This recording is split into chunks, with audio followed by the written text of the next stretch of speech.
Hey everyone, and a very warm welcome to today's explainer. I'm absolutely thrilled to have you here.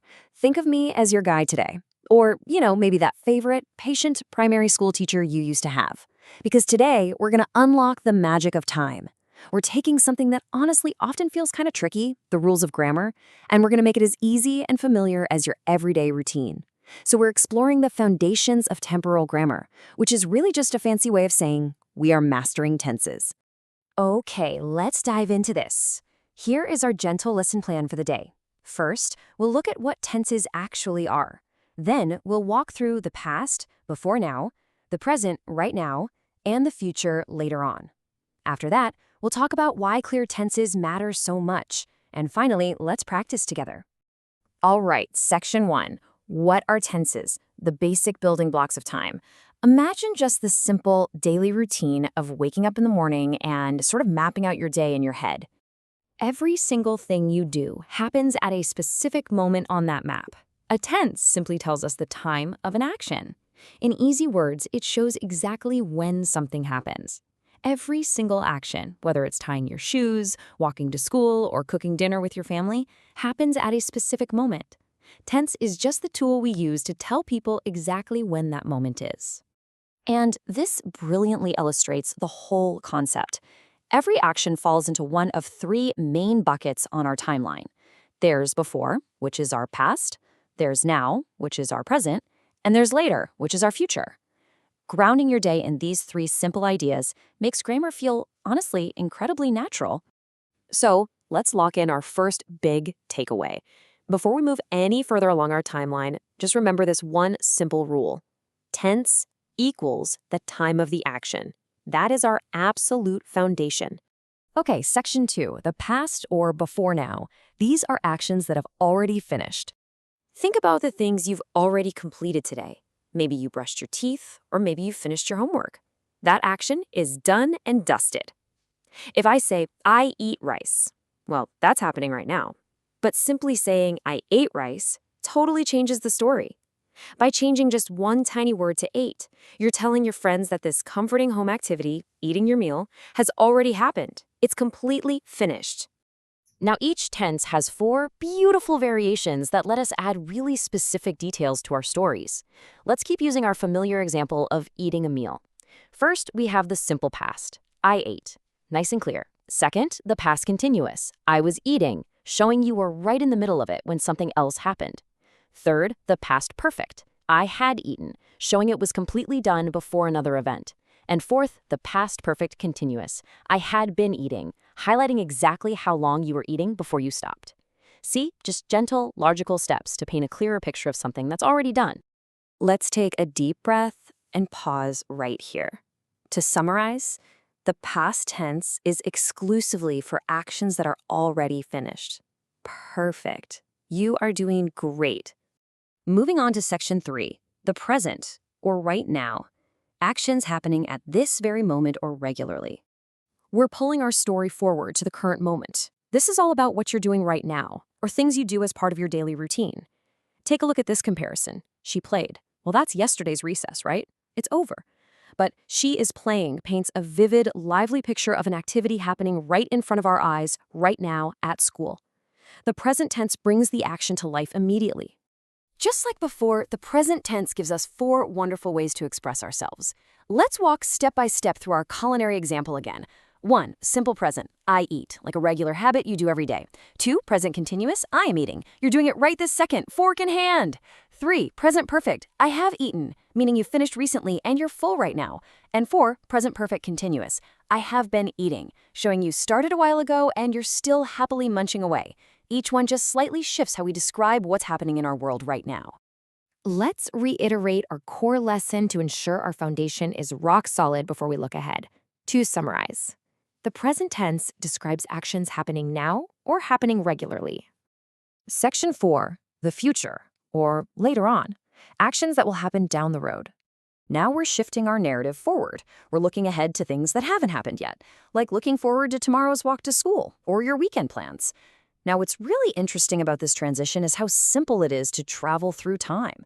Think about the phrase, we study every day. That's a regular present routine.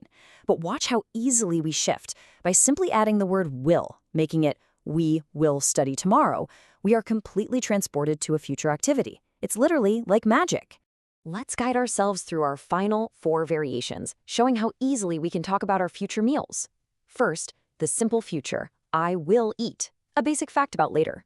Second, the slightly different going to future, I am going to eat, showing a set plan.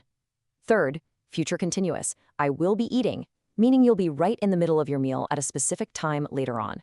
And finally, future perfect, I will have eaten, saying your meal will be totally finished before something else happens later. Just 4 simple ways to point to your future plans. Let's celebrate learning this third pillar of time. To summarize, the future tense points to actions that will happen later. You've officially walked through the past, present, and future. Section 5. Why clear tenses matter. Removing confusion in daily social settings. We've learned the mechanics, but, why do we actually care? Well, when you're chatting with your friends on the playground or talking to your teacher, you want them to understand your story perfectly. So, the crucial point is this. Mastering tenses helps you speak clearly to others. It actively helps you avoid confusion in social settings. Because, let's be honest, mixing up what happened yesterday with what's happening today can lead to some really awkward misunderstandings. It improves your overall spoken English, and ultimately, it allows you to make correct, confident sentences every single time you open your mouth. Let's cement this practical application with our summary for this section. Correct tenses build speaking confidence and remove social confusion. That's the real-world value of temporal grammar right there. Finally, Section 6. Let's practice together. A quick, easy check on what we've learned. We're going to bring the energy of a supportive classroom right here. I've got a very quick, low-stakes, interactive pop quiz for you. Just a fun, easy check on what we've learned today. Absolutely no pressure. First question. I am playing. Which tense is this?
Okay, let's try question number 2.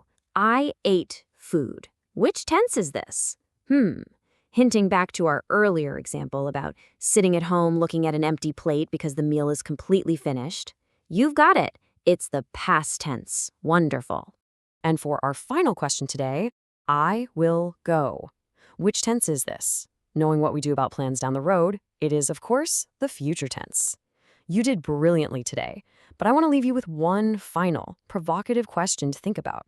How will mastering this timeline transform your own daily conversations? Because when you unlock the power of time, you unlock the power to communicate with absolute confidence. Thank you so much for joining me for this explainer. Keep practicing those tenses, and I'll catch you next time.